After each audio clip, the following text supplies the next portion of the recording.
부활절에 어떤 일이 있었는지 이제 뭐 매년 한 번씩 듣지만 또 바쁘게 살다 잊어먹으니까 한번 그때 있었던 일을 정리를 하고 오늘 주시는 말씀 메시지를 듣도록 하겠습니다.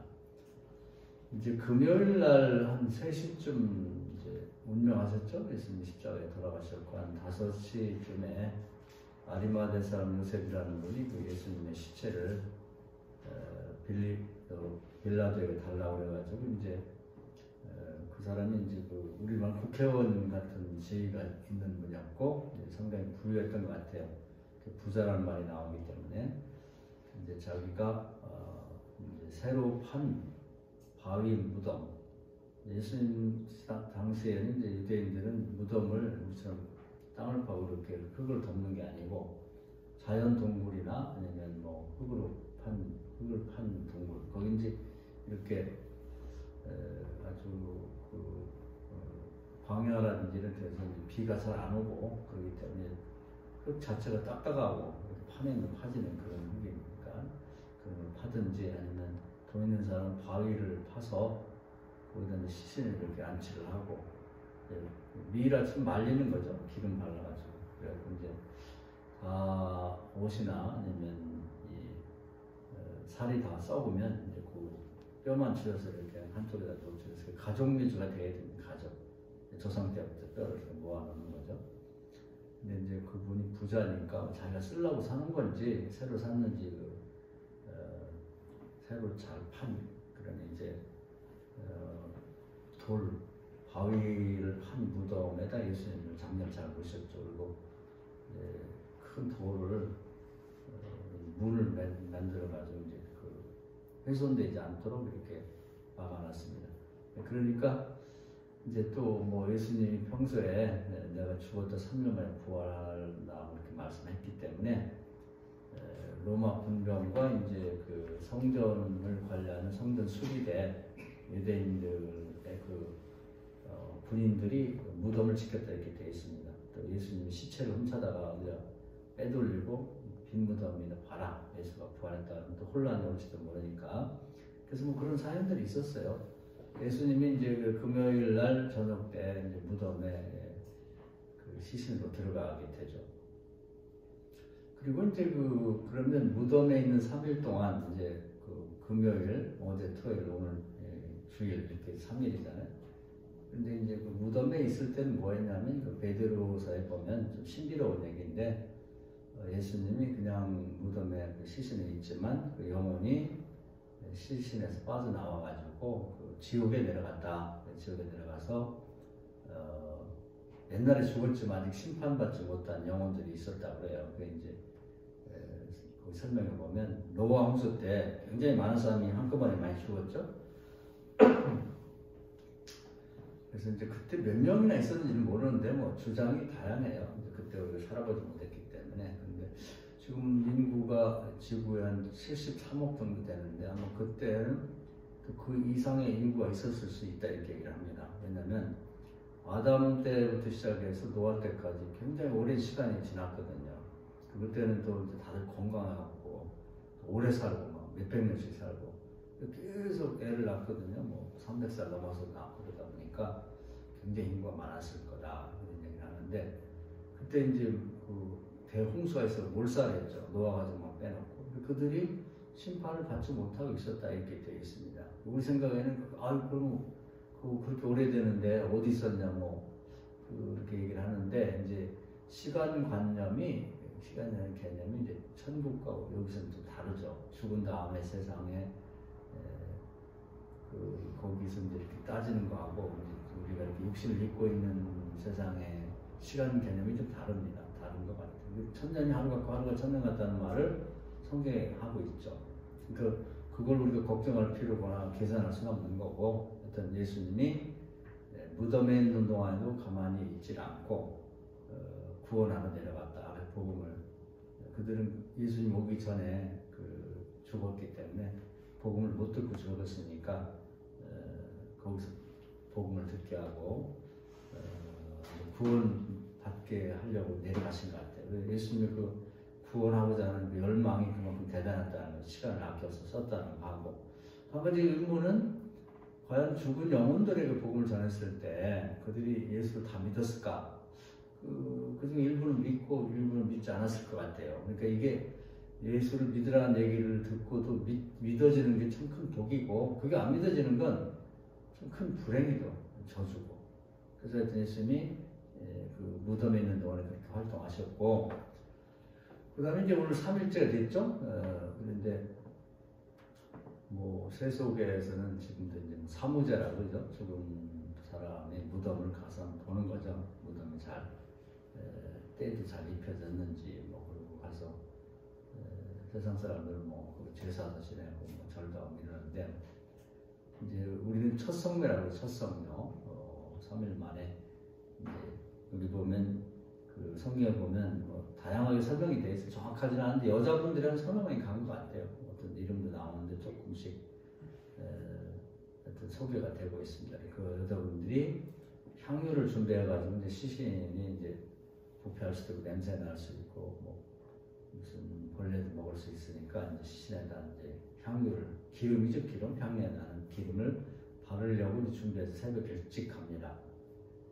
한 30명 되는 것 같아요. 이제 그래서 가보니까 이제 그 무덤이 열려 있어요. 그 앞에 문이 돌이 한쪽으로 이렇게 굴려져 있고 무덤이 구멍이 이렇게 다 보이는 거죠. 그래서 뭐 깜짝 놀랐죠. 이게 누가 시신이 훔쳐갔나 보다. 그래가지고 근데 이제 그 설명을 보면 그 새벽녘에 막 천둥이 막 이렇게 치는 것 같이 소리가 나고 또 뭐 이렇게 땅이 흔들리면서 그때 로마 군병이나 뭐 성전 수비대 군들이 연합으로 지키고 있었는데 그들이 군벽산 도망할 때 무덤이 열렸다 이렇게 되어 있습니다. 그때 천사들이 내려온 것 같아요. 그래서 천사 둘이 있었다고 합니다. 그래서 이렇게 들여다보니까 무덤이 벼 있고 수위가 벗겨져 있고 그리고 본 사람도 있고 못 본 사람도 있는데 청년 둘이 있었다는 거예요. 근데 그게 천사였다는 거죠. 그래가지고 이제 그들에게 깜짝 놀라서 여인들이 우리 예수님 시신이 어딨냐 물어봤더니 부활하신다고 하지 않았냐, 예루살렘에 가셨다고 이렇게 얘기도 했는데 아마 예수님이 그 사람들이 궁금해하니까 나타나신 것 같아요. 그래서 이제 예수님이 그 여자애들 뒤에 서 있었어요. 그래서 이렇게 더 뒤돌아보고 기척이 나게 뒤돌아보고 동산을 지키는 동산지기, 산지기라고도 하죠. 그런 사람인 줄 알고 지레짐작을 한 거죠. 우리 예수님 시신이 어딘지 못 봤냐. 그러니까 그분이 내가 예수야, 내가. 그러니까 선생님 몇 빛입니까? 뭐 이렇게 얘기를 하니까 붙잡으려고 했죠. 그러니까 한 번 물러서면서 내가 부활한 몸이니까 만지면 안 된다고. 그래서 이제 여기서부터 제가 강조하고 싶은 게 이제 부활한 몸은 어떻게 될까? 우리 궁금하잖아요. 사람이 살면서 가장 이제 뭐 다른 관심도 많죠. 뭐 젊을 때는 뭐 공부 잘해서 좋은 학교도 가고 좋은 데 취직하고 결혼도 하고 이런 게 관심이 많지만 그 깊은 내면에 들어가면 이제 죽음에 대한 관심이 제일 많다는 거예요. 그래서 우리 살다 보면 죽음에 관한 이 말이 굉장히 많아요. 뭐 배불러 죽겠다, 배고파 죽겠다, 추워 죽겠다, 뭐 졸려 죽겠다, 뭐 너무 좋아 죽을 것 같아. 죽으면 그만이지 뭐 나 죽을 거야. 죽음이라고 하는 것이 이제 중독이 되어 있다는 말까지 합니다. 그래서 어떤 분은 이제 사람은 태어나면서부터 죽음에 이르는 병에 걸렸다. 사실 맞죠. 살아가는 건 죽으러 가는 것이다. 근데 이제 그 응달의 부분, 어두운 부분은 자꾸 애써 안 보려고 그러고 자꾸 이제 더 천년만에 살 것 같은 것만 자꾸 그쪽만 밝은 부분만 봐서 그렇지. 근데 실제로는 우리 대화 속에서는 생각 속에 가장 깊은 내면에 이제 어두운 부분, 죽음의 부분이 항상 있는 거죠. 그래서 바울도 우리 죽음의 가시가 우리에게 찔려져 있다 이렇게 표현했습니다. 그래서 우리 이제 믿는 자는 삶보다도 이제 어차피 죽음을 향해 가는 거니까 이 죽음에 관해서 잘 알고 있어야 돼요. 그리고 죽음은 어떻게 되지? 이게 죽음을 가까이 가보면 굉장히 두려워요. 나는 뭐 죽으면 뭐 괜찮아. 죽으면 그만이지. 그러지만 막상 죽으려고 하다 보면 굉장히 낯설고 안 가본 게 두렵죠. 그 부분을 확실히 해결하고 하는 사람 없습니다. 주변 사람이 죽으면 또 공포를 느끼고 죽은 다음에 제일 두려운 건 죽음 그 자체도 있지만은 그 시신을 이제 뭐 불에 태우거나 또 아니면 뭐 땅에다 막 묻고 밟고 막 거기다 흙을 막 올려 쌓고 그런 거 보면 두려워요. 그래서 내가 나도 죽으면 아직 내 몸이 저렇게 될 것처럼 생각하면서 두렵죠. 그래서 이제 부활은 인간의 그 두려움을 이제 극복하게 해주는 거예요. 그래서 이제 부활했을 때 우리가 뭐 이 죽음이라는 게 이제 육체와 영혼이 분리되는 건데 다시 합쳐진다고 하는데 어떻게 합쳐지지? 그 합쳐졌을 때 그 몸은 지금의 나와 똑같은 몸인가? 뭐 이런 여러 가지 생각이 많죠. 또 뭐 이제 어떤 이유 때문에 뭐 장애를 가졌거나 뭐 손이나 발이 없는 사람 이런 분들도 있는데 그럼 죽은 다음에도 나도 똑같이 이런 몸을 입는가? 아니면 완전한 또 새로운 몸을 입는가? 그런 게 궁금하잖아요. 근데 여기 보면 예수님 부활하셨을 때 부활한 몸이 다르다는 거예요. 우리 만지지 마라. 물러났는데 이제 이 여자분들이 이제 깜짝 놀래가지고 긴가민가 하죠. 그래서 만져보지 못한 헛것을 보나. 네, 그래서 이제 그런 주장들도 있었어요. 가연설, 거짓 같지 않은데 나타나면 거짓으로 나타나는 게 아니고 요즘 뭐 과학에서는 홀로그램이라고 해가지고 뭐 현재 사람이 여기 없는데 과학적인 어떤 방법을 통해서 그 사람이 직접 여기 앉아 있는 것처럼 서 있는 것처럼 대화를 나누게. 앞으로 이제 이 지금 핸드폰이 얼굴 보면서 대화하는 정도까지는 됐는데 옛날 상상도 못했죠. 앞으로 사람이 직접 여기 나타나는 모습, 진짜 사람은 아니고 형상을 보고 입체적인 형상을 보고 대화를 할 때가 온다는 거 아니에요? 앞으로 더 많이 발달하면 진짜 사람이 나타날지도 몰라요. 휙 하고. 근데 그건 참 힘들 것 같고 현재는 홀로그램까지 된 것 같아. 예수님이 그래 거짓으로 나타난 게 아닌가 이렇게 주장하는 사람도 있어요. 근데 도마가 그렇게 생각을 했었죠.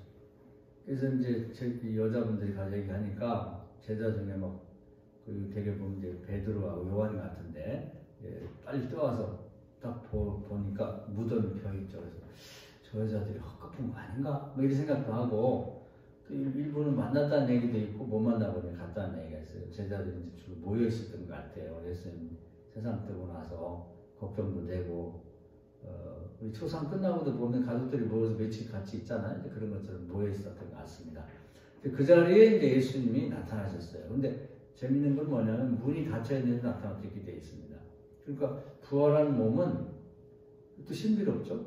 그냥 벽이라든지 문을 그냥 통과해서 나타나는 것 같아요. 그래서 이제 그 뭐 4차원의 몸이다 이렇게 설명을 하는데 하여튼 지금의 우리 몸하고는 다른 것 같아요. 그래서 문이 닫혔으면 열고 들어와야잖아요. 우리 3차원의 우리 몸은 그냥 들어오려고 그러면 부닥치죠. 근데 쑥 들어오셨다는 거죠. 그러면서 이제 축복하시면서 제자들 대화를 나눴습니다. 그러면서 이제 다들 궁금해하죠. 보면서도 진짜인가 아니면 정말 실제 몸은 아닌데 저렇게 우리를 속였다고 할까 하여튼 그렇게 헛것 보이듯이 보이게 하는 건가. 뭐 하나님 그런 거 못하시겠어요? 마음만 먹으면 이런 식이죠. 그랬더니 예수님이 이제 여기 못 박혀 했던 손 이제 그걸 보여주시고 이렇게 피 맺히고 이제 상처가 남아있는 걸 보여줬다는 거죠. 그러니까 거기 사람들은 믿긴 믿는데 만져보고 싶대. 저게 진짜인지. 그런데 이제 하여튼 보긴 봤어요. 대화도 나누고 뭐 이랬단 말이지. 그런데 이제 예수님이 이제 또 떠나시고 나서 그 다음에 이제 거기 도마라는 이제 제자가 없었는데 늦게 왔어요. 그러니까 야 예수님 부활하시고 오셨어. 그러니까 에이 거짓말이지 뭐 나 없었다고 속이려고 그러면서 믿질 않는 거예요. 그러면서 아니 우리가 그 상처난 그 십자가 못 박혀는 자리도 다 봤어. 피 맺혀 있고 다 그러더라고. 아유 아까 얘기했는데 가연설 아니 거짓을 그거 보였겠지. 나는 본 것 같고 압니다. 만져봐야 이렇게 얘기를 해요. 그러니까 그 다음에 이제 주님이 또 나타나셔갖고 정말 한 생명을 중요하게 생각하시는 주님은 하나라도 믿게 하시려고 나타나셔서 원래 주님의 몸을 만지면 안 되는데 도마를 살리려고 또 그렇게 안 믿어지냐 손을 내봐라. 그러면서 이제 못자국을 만져보라고 그랬고 아마 따뜻하고 그 다음에 이제 그 피가 아직 고여있고 상처가 낫지 않은 것 같아요. 그런 다음에 이제 옷을 벗고 창자국에도 손을 넣어보라고 그러니까 그때 고백을 하고 진짜 느껴지거든요. 말하자면 이제 따뜻하고 그 죽은 자의 시신과 살아있는 자의 몸은 달라요. 그러니까 느꼈죠. 정말 살아계신 거 믿습니다. 그러니까 보지 않고 믿는 게 더 큰 믿음이야. 또 만져보지 않고 믿는 게 더 큰 믿음이다. 이렇게 말씀하시고 이제 또 떠나시죠. 그러고 나서 이제 대략 40일 동안 이제 지상에 계시는데 이제 몇 군데 나타나셔요. 그래서 봤던 사람들이 증언이 있습니다. 그래서 더 많은 사람이 있었겠지만 그러면 일일이 다 그 사람들이 막 기록하고 뭐 증언하고 한 것이 아니기 때문에 대표적인 사례를 쭉 얘기를 하고 계십니다. 그래서 이제 누가복음에 보면은 그 엠마오에서 사는 사람들이 이제 엠마오인지 아니면 엠마오를 거쳐서 가는 다른 지역인지 모르는데 하여튼 그 유월절을 지키려고 이제 예루살렘 왔던 사람들이 유월절 끝나고 돌아가면서 뭐 두 사람이 얘기를 해요. 근데 아마 예수를 믿었던 사람 같아. 그러면서 아니 예수님이라는 분이 그 돌아가셨는데 시신이 없어졌다는 거고 부활했다는 말도 있고 또 뭐 거짓이라는 말도 있고 그런 얘기. 요즘도 뭐 요즘 젊은 사람들은 팩트가 사실이거든. 팩트가 뭐냐? 팩트가 있어야 된다. 근데 요즘도 이렇게 발전된 나라에도 뭐 진짜인지 거짓말인지 잘 모르잖아요. 무슨 요즘에 무슨 뭐가 잘못됐는지 뭐 어쩌는데 뭐 거짓말이다 진짜다 뭐 무슨 카드를 썼냐 아니냐 그 지금도 어렵거든요. 근데 옛날에는 더 하지 않겠어요? 근데 이제 그 당시에 예수님이 부활한 다음에 본 분들 지금 여자분들이나 뭐 제자들이나 뭐 이렇게 만난 분들은 예수님 부활했다고 주장을 하고 증언을 하는 거죠. 또 이제 부활하는 현장에 있다가 도망친 그 로마 군병들과 성전 수비대 군인들은 부활한 예수님을 직접 봤는지는 모르겠어요. 왜냐면은 막 천둥 번개 같은 게 막 그 치면서 소리가 나면서 이제 돌이 굴러나가 이 문으로 만들었던 돌이 굴러가니까 그때 깜짝 놀라고 무서워서 도망쳐 버렸거든요. 그것만 봤지 이제 부활한 예수님 직접 봤는지는 잘 모르겠어요. 아마 원래 도망가 숨어 있었겠지. 근데 이제 그런 증언이 나오니까 예수님을 죽였던 그런 이제 제사장이나 뭐 바리새인 서기관 이런 유대교의 지도자들은 이거 예수님 진짜 무덤을 가보니까 벼 있단 말이에요. 그러니까 이게 사실이라면 큰일 났잖아요. 자기는 정말 구약부터 예언됐던 선지자이자 그 구세주를 죽였으니까 큰 죄가 있고 백성들이 막 밀란이 나고 두려우니까 그 성전 수비대와 로마 군병 중에 그 무덤을 지키던 데를 불러가고 돈을 주고 매수했다 그래요. 그러면서 이게 거짓말이다. 예수의 제자들이 와가지고 우리를 막 밀치고 돌문을 열고 시체를 훔쳐다 어디 감춰놓은 거다. 이렇게 증언을 안 하겠단 말이에요. 그 사람들이 우리가 진짜 봤다. 이러면서 증언을 하니까 두 가지 주장이 그냥 쫙 그 사람들에서 퍼진 거예요. 지금 모든 일에 보면 두 가지 주장이 있어요. 누가 잘했다, 잘못했다, 뭐 살았다, 죽었다, 뭐 이런 얘기. 그래서 그 당시에 초미의 관심사는 예수라는 분이 죽은 건 다 아는데 십자가에 매달려 죽은 건 다 알잖아요. 다 공유하고. 근데 이제 부활했느냐 안 했느냐. 그 일본은 부활이 어떻게 돼? 죽은 끝이지. 그러면서 이제 로마 군병들의 증언을 지지하고 믿는 그런 여론이 있고 한 패거리들은 또 아니 부활했으면 했다고 그 사람들이 거짓말하겠어 했다는 주장이 있고 그러니까 이제 그 유월절이 끝나고 돌아간 사람들이 궁금한 거예요. 예수님을 직접 봤으면 좋겠는데 그렇게 다 볼 수는 없고 그래서 엠마오로 가는 이제 두 제자도 이제 가면서 그 얘기를 하는 거예요. 근데 예수님이 이제 다 듣고 계셨어요. 다 알고 있으니까.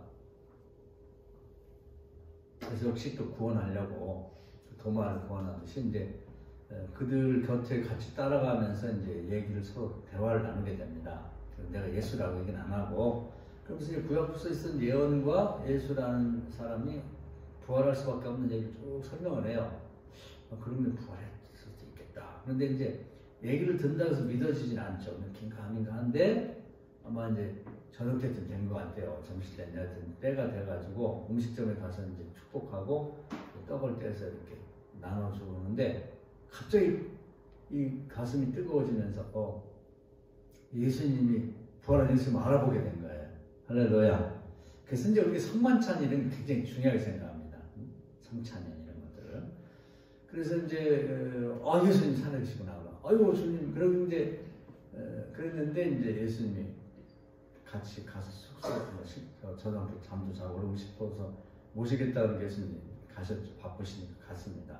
그렇게 이 사람들이 가던 길을 되짚어 다시 예루살렘 와가지고 사도들 어디냐고 사도들. 그 사도들이 이제 한 곳에 모여있으니까 거기가 증언을 해. 우리가 진짜 부활한 예수님 봤다고.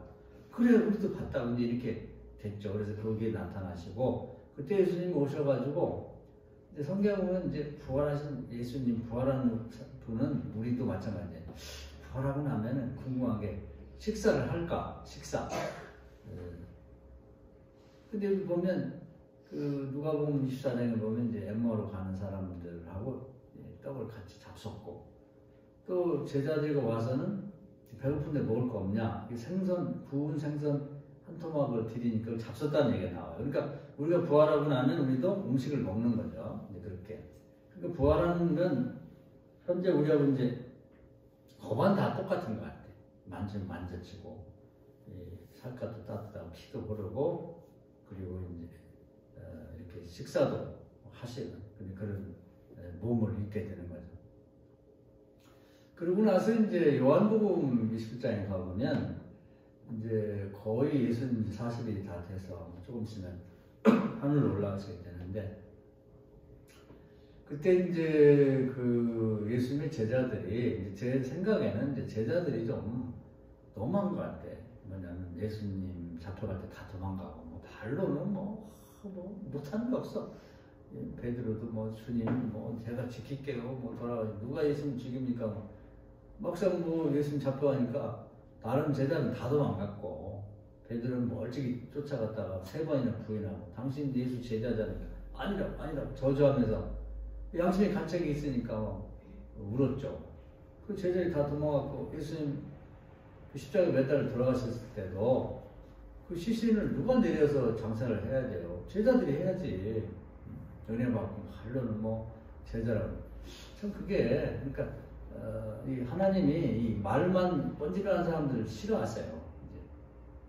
이제 아리마다 사람 요셉은 존재도 없다가 이렇게 딱 나타나서 장례를 모셔서 너무 고맙죠. 숨은 실력자들 그런 분들. 근데 이제 또 예수님이 부활해서 40일 계셨으면 와서 그렇게 살아계신 것만 목격하고 뭐 살을 만져보고 뭐 상처를 만져볼 게 아니라 주님 같이 모시고 잘 다니면서 우리 주님 부활했다고 이렇게 증언도 하고 그래야 될 거 아니에요? 근데 이제 뭐 미안한 것도 있고 또 예수님 믿는다고 밝혀지면 또 지난번 부인하고 도망간 것처럼 무서워서 그런 거죠. 이제 또 거기서 체포되는 또 예수님 십자가 매달린 것처럼 이번에 우리가 죽을까 그런 두려움도 있었는데 하여튼 도망갔어요. 다 예루살렘 비우고 주로 예루살렘에서 예수님 활동하는데 그래서 좀 너무한 것 같아. 그래서 좀 의리가 있어야지. 좀 주님 곁에 있어야지. 그리고 말만 하면 안 돼요. 이 부활절에 이걸 좀 깨달아야 돼. 부활절 새벽 같은 때도 좀 다 모여서 예배 드리고 또 못 오면 집에서라도 깨워서 예배 드리고 그래.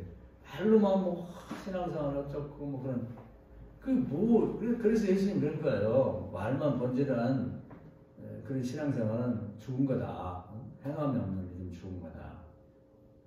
그래서 우리가 행함을 중요하게 생각해야 돼요. 그래서 예수님도 나를 배우라. 지식으로 끝나지 되게 배움으로 본받고 따르라 이게 행동으로 옮겨야 되는데 주님이 우리를 구원하러 그렇게 오셔갖고 제자들까지 뽑아갖고 막 그렇게 애지중지하고 그랬으면 주님을 좀 모시고 다녀야지. 그래야 되는데 베드로가 우선 도망쳤어요.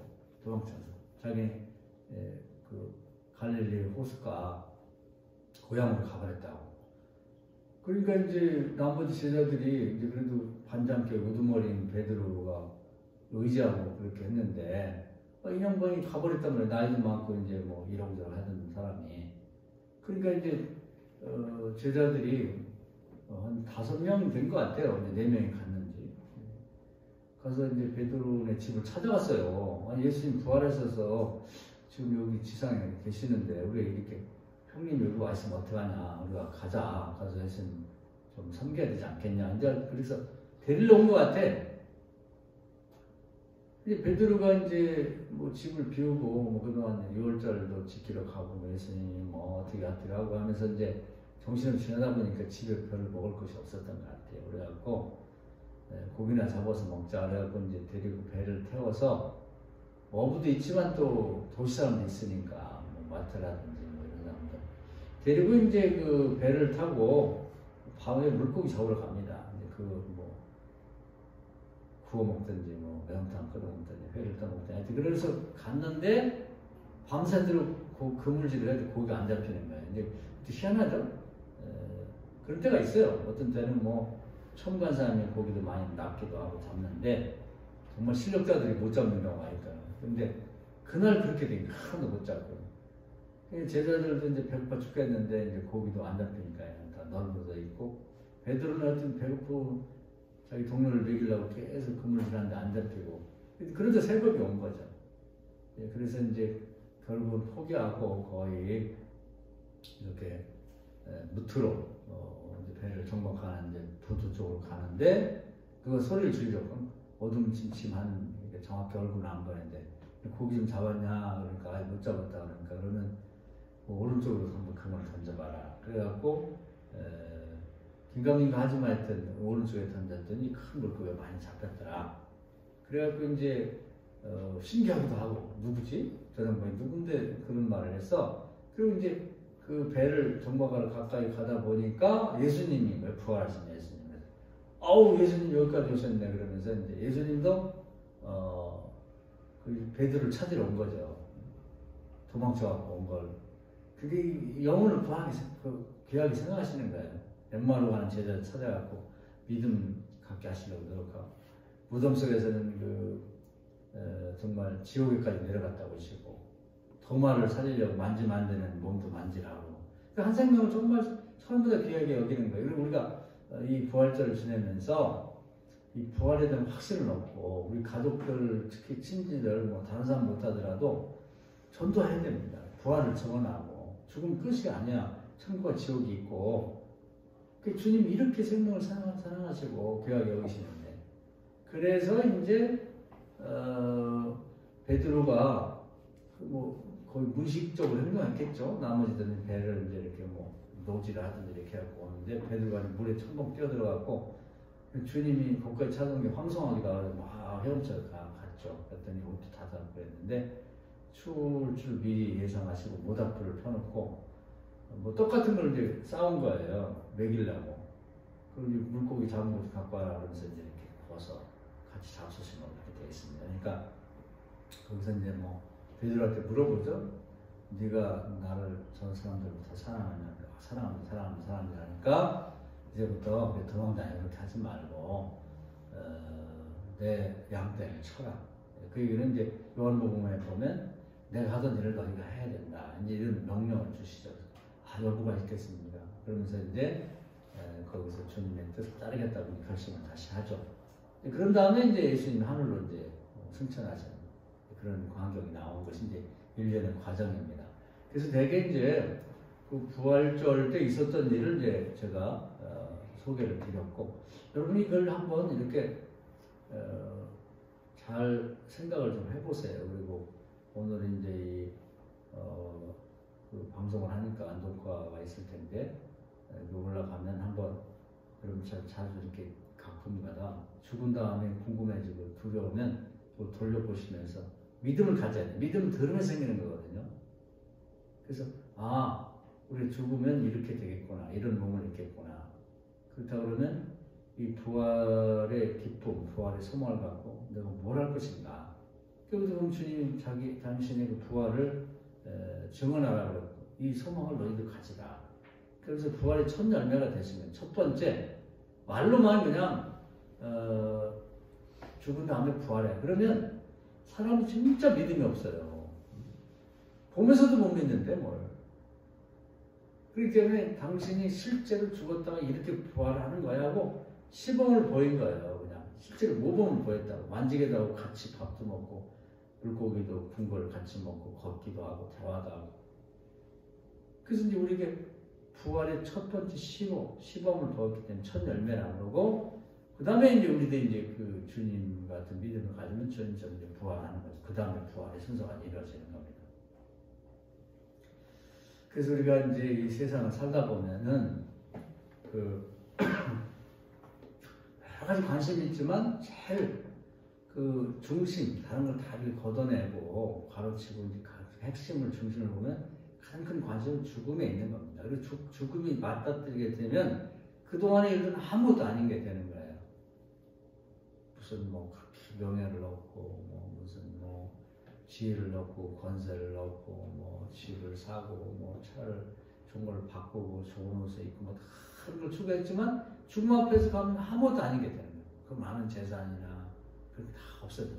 죽음만이 중요한 거예요. 지금 이제 종교 다원주의 사회라고 그래요. 종교가 다양하게 됐단 말이에요. 중세 시대는 유럽 같은 건 천주교, 우리 뭐 이제 지금 같은 개신교 내든 이 예수 믿는 걸로 통일돼서 안 믿는 사람 그냥 잡아서 그냥 다 불에 태워 죽이고 단두대로 막 죽이고 막 이슬로 이 단두대에서 목을 쳐서 죽여서 그렇게 만들었기 때문에 원하든 원치 않든 요람에서 죽고 태어나서 무덤까지 다 천주교 정한 대로는 살 수밖에 없었죠. 근데 이제 이게 종교가 자유화되면서 특히 우리나라는 고동 종교가 다 들어와 있습니다. 인도부터 시작된 불교가 있고 중국 거쳐 들어왔고 중국에서 뭐 원래 학문이었는데 이제 교로 바뀌었죠. 교회로 이제 유교가 있고 뭐 도교가 있고 뭐 미신 믿는 무속 신앙이 있고 또 이슬람도 들어왔고 천주교 개신교 뭐 별의별 게 다 있어요. 그 사람이 딱 태어나면 뭘 믿지? 아주 무신도 있고 아주 안 믿는 사람도 있고 그래서 이제 정신이 없어요. 여기서 오라고 저기서 오라고 우리 진짜라고 그러고 뭐 종교는 똑같다 그러지. 저도 원래 예수를 안 믿었기 때문에 태어나서 그게 가장 고민됐습니다. 뭘 믿지?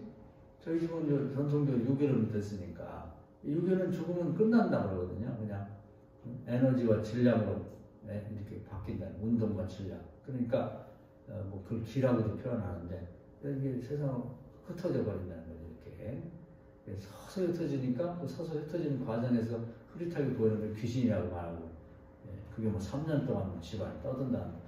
근데 들어보면 또 그럴듯해요.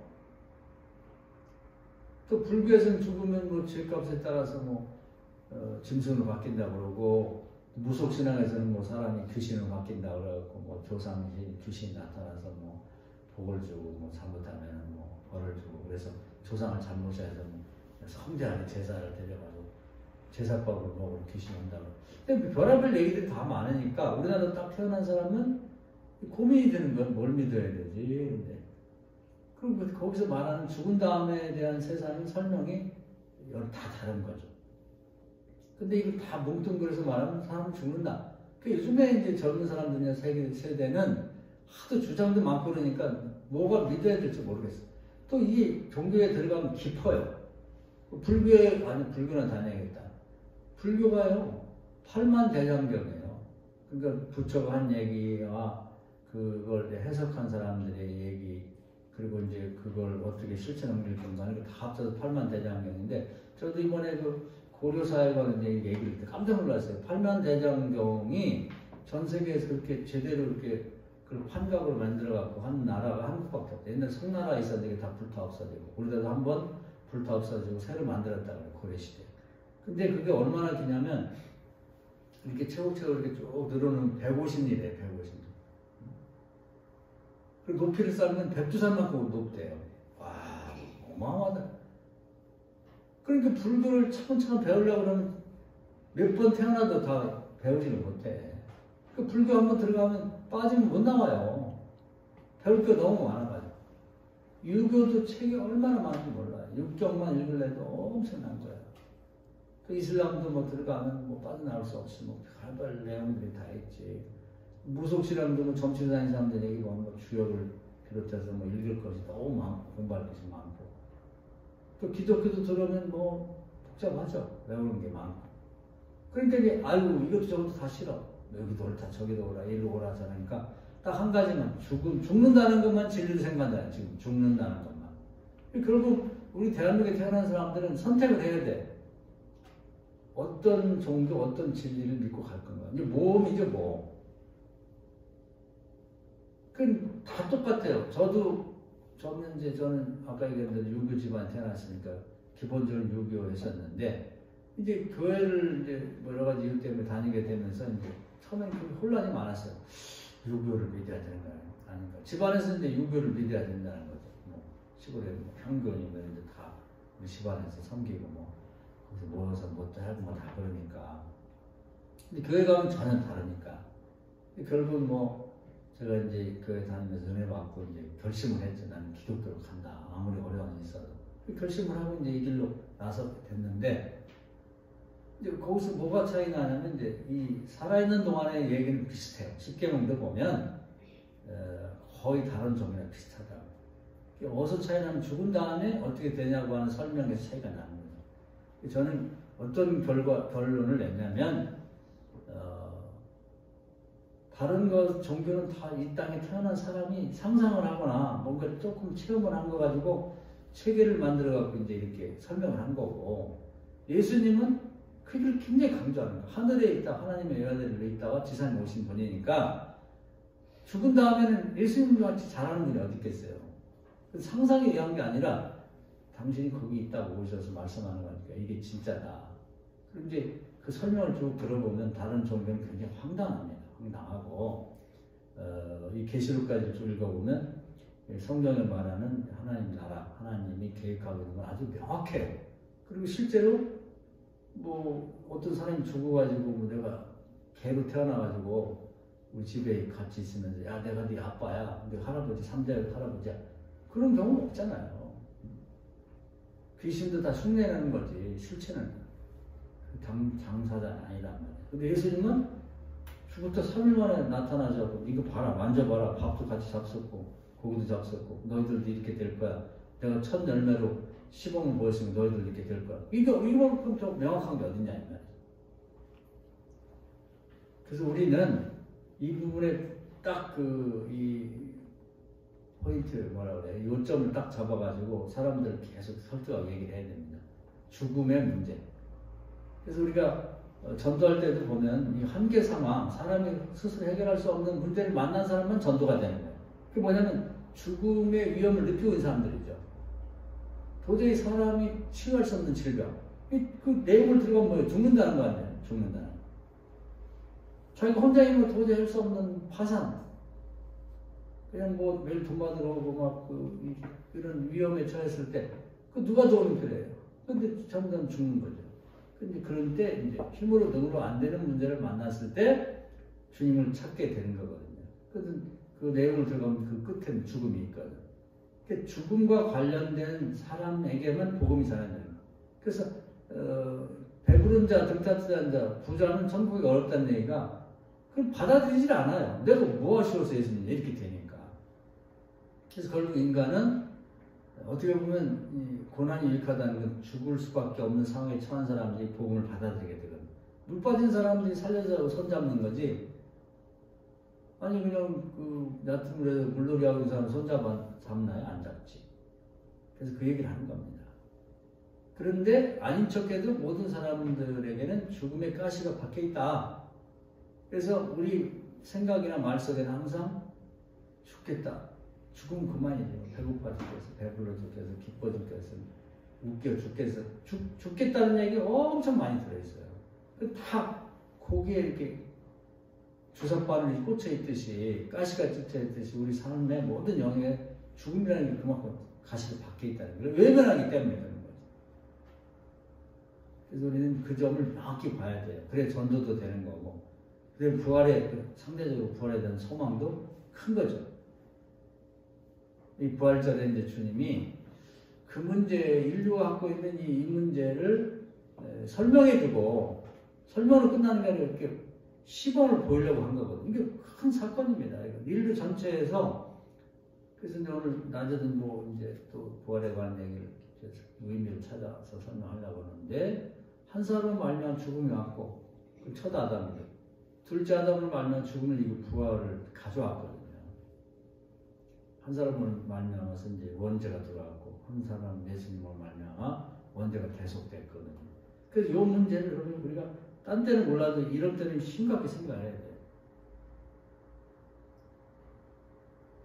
오늘 이 말씀 은혜가 되셔서 정말 이 죽음이라고 하는 것에 중독되어 있는 인간에게 희망은 예수님밖에 없는 거죠. 예수를 믿으면 예수님과 함께 부활의 축복을 받는다는 거예요.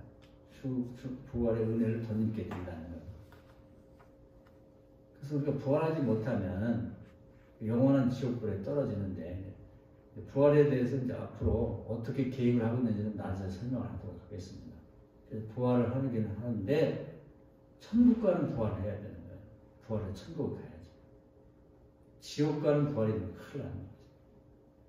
저와 여러분은, 저는 이제 저도 나이를 먹어가고 죽을 거는 이번에는 하기도 하고 그러면서 또 주변 사람들이 죽어가면서 참 제가 좋은 일 있을 때 그런 얘기를 하잖아요. 아주 전생에 나라를 구했는데, 전생이라는 건 없는 거지 사실은. 그냥 세속에 하는 얘기인데, 하여튼 무슨 큰 은혜를 받고 대복이 타고 나서, 큰 복을 타고 나서 어떻게 예수를 믿게 되었지? 아무것도 모르는 상태에서 교회를 나가게 됐고 예수를 믿게 됐으니까요. 목사 되고 안 되고 이런 건 별 중요한 문제가 아니에요. 예수를 영접하고 믿었다는 거, 이게 큰 복인 거예요. 아니 내가 그래서 정말 선조들이 무슨 큰 좋은 일을 했나? 가끔 그런 생각이 들어요. 내가 예수를 몰랐고 안 믿었으면 어떻게 됐지? 어떻게 될 뻔했지? 끔찍스럽죠.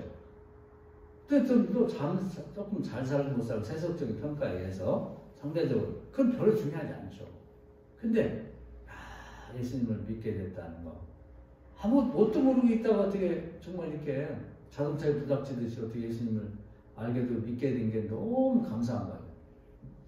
곧 이제 몇 년 살지 모르면 여러분 마찬가지예요. 이제 죽게 될 텐데, 죽는 순간 다 보인다고 그래요. 되게 이제 천사가 데리러 온다는 거지, 믿는 자. 근데 이제 대부분 사람들은 이제 양쪽에서 오는 것 같아요. 이렇게 지옥에서도 오고, 모세도 죽었을 때 양쪽에서 왔거든요. 이렇게 천사도 오고.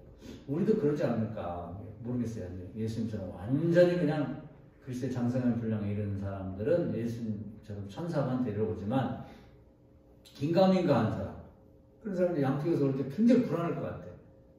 그래서 이제 하나님 앞에 심판대까지 딱 서야 돼요.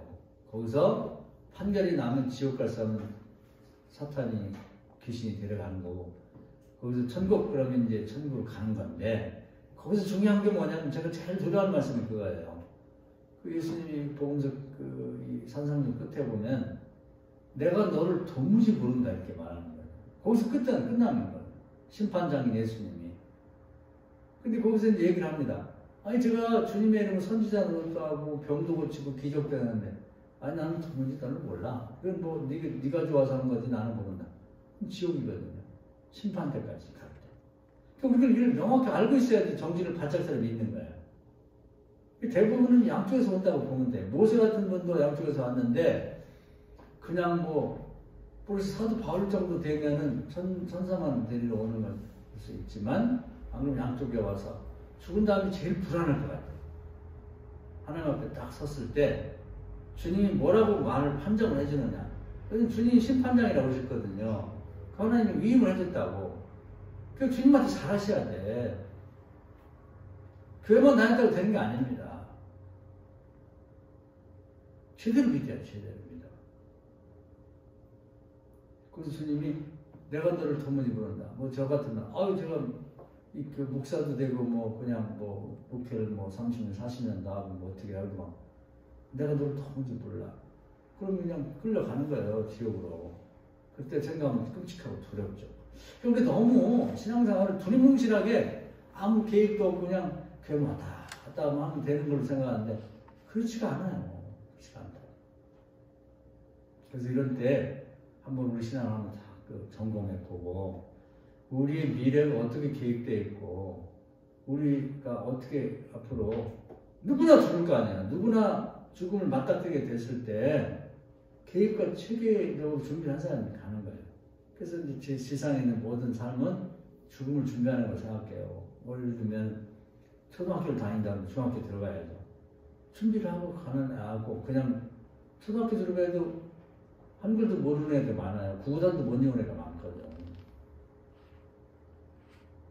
중학교 들어갈 때 고등학교 갈 준비를 하고 계획을 세워야 그 다음 단계로 가고, 그 다음에 준비를 해서 대학도 가고, 대학 준비 잘하면 취직도 하고, 그 다음에 뭐예요? 그 다음에 죽는 거 아니에요. 사실 죽음을 준비하는 거예요, 우리 인생은. 그걸 과정을 연습하는데 그 과정을 통해서 뭘 배우냐면 죽음 다음에 그 죽을 때 그 심판을 준비하는 얘기거든요. 다 심판받잖아요. 중학교 들어갈 때 심판받고. 요즘에 뭐 무슨 복지부 장관 되려는 사람들 뭐 또 무슨 자식을 어떻게 했다고 그러고 가짜 서류 어떻게 해가지고 뭐 의학 전문대 보냈다고 조국시도 그랬다고 다 취소됐잖아 지금 다. 하나님 나라 갈 때도 그런 식으로 어떻게 가짜 서류 하듯이 그냥 대충 신앙생활하고 못 가요. 그게 세상에 통할지 모르고 그런 식으로 아마 요즘에 이렇게 생각해 보면 아주 그 뭐 지혜 있고 뭐 권세 있고 그런 사람들 다 자식들 그렇게 보냈나 봐 대학을. 취직도 그런 식으로 이렇게. 그 열심히 일하는 사람, 열심히 공부하고 빼먹는 사람들은 걔들이 들어갔으면 떨어졌을 거 아니에요. 천국은 그거 안 됩니다. 천국은 그렇게 안 돼.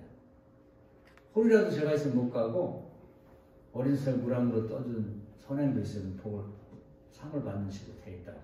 그래서 우리는 초등학교부터 대학교 취직하고 하는 모든 그 과정마다 시험을 보고 그 다음에 심판을 받고 그 다음 단계로 그 다음 단계로 가는데 그 끝에는 하나님 앞에 가 심판받는 주님 옆에서 심판장이신 제 예수 믿고 상급 금메달, 은메달, 생명의 면류관, 금면류관 그 주님이 판정하시는 거예요. 그래서 주님한테 잘하는 얘기예요. 저나 우리 교인 그런 사람을 챙기면 안 되겠죠. 열심히 평생 예수 믿는다고 했는데 내가 더 도무지 모르겠다. 그럼 어떻게 하겠어요? 그래서 이 부활절 이걸 통해서 우리 주님과 가까워지시고 우리의 모든 삶의 과정의 최종적 목표는 주님 앞에가 심판받는 걸 준비하는 과정이다. 심사를 받아야 돼요. 판정하고. 그래서 오늘 이제 부활과 관련해서 여기까지 말씀을 드립니다. 사랑하는 여러분, 우리가 그냥 이 죽음 앞에 심판받는 걸 후투로 생각하면 안 돼요. 철저하게 준비를 하고 나가야 됩니다. 그러니까 경건하게 살려고 그러고 거룩하게 살려고 그러고 그러니까 예배 한 번 더 드리고 기도 한 번 더 하고 그렇게 길을 쓰고 애를 쓰는 거지. 아무것도 없다면 뭐 하려고 그래요? 비록질 하는 거지. 아무 의미 없는 짓이잖아요. 다 이유가 있는 거예요. 왜 바울 같은 분이 결혼도 안 하고 가족도 포기하고 그냥 매를 맞고 그렇게 고생하면서도 그냥 천국 갔다 왔거든요. 가보니까 이렇게 살면 안 되겠는 거야. 예수 믿다가 이름이 지워진 사람도 있어요. 세상에. 큰일이다. 그래서 정신을 바짝 차리고 그때부터 이제 오직 이 심판을 준비하는 삶을 살게 됐기 때문에 짧은 인생을 허투루 쓰지 말고 정말 부활을 준비하는 상급을 준비하는 신앙생활을 하기로 결심하고 산 거잖아요. 오늘 이런 신앙이 저와 여러분까지 되어서 다음 생에 주님 앞에 갔을 때 너의 수고와 노력을 내가 알고 있다. 너 고생 많았다. 수순 잡아주면서 이 사람은 이 금메달 가운데 생명의 면류관, 금면류관 적은 능력을 갖고도 내 명령을 거역하지 않았다. 빌라델피아 교회, 성남 만나게 빌라델피아 교회 거기 있는 사람은 다 그거냐. 다 성전 기둥에 내 이름을 새기고 그리고 첫째 부활에 참여하고 다 금메달, 금면류관, 생명의 면류관 줘라. 이런 심판을 받는 이런 부활하는 저와 우리 교인들 다 되시길 주의 이름으로 축원합니다. 아멘. 기도하겠습니다. 살아계신 하나님, 우리에게 부활의 소망 주심을 감사합니다. 말로만이 아니라 어떻게 부활하는지 실제 보여주시고 설명에 되시고 주님과 함께 부활할 수 있도록 우리에게 믿음 주심을 감사합니다. 그냥 막연한 신앙생활 하지 않게 하시고 이 부활절을 통해서 말씀해 주신 하나님의 음성을 잘 듣고 우리가 초등학교 때부터 계속해서 심판받고 심사받고 그 다음 단계로 넘어가는 것처럼 최종적인 심판은 이제 죽으면서 이 세상을 끝내면서 주님 앞에 가서 받을 때 정말 홀이라도 죄가 있으면 벌을 받고 어린 소리에 무랑무랑 떠는 것도 상을 받고 철저히 심판을 받을 텐데 그걸 준비하는 지혜로운 우리 교인들 다 되게 하여 주옵소서. 이 부활의 소망을 우리 가질 뿐 아니라 죽음에 중독되어 있어 그냥 말끝마다 죽음이 들어있는 이 세상 사람들에게 이 부활의 소망을 가르치고 그들을 구원하는 특히 가족들부터 인적부터 구원하는 그런 일에 매진하는 우리 등들 다 되게 하여 주옵소서. 예수님의 이름으로 기도하옵나이다. 아멘.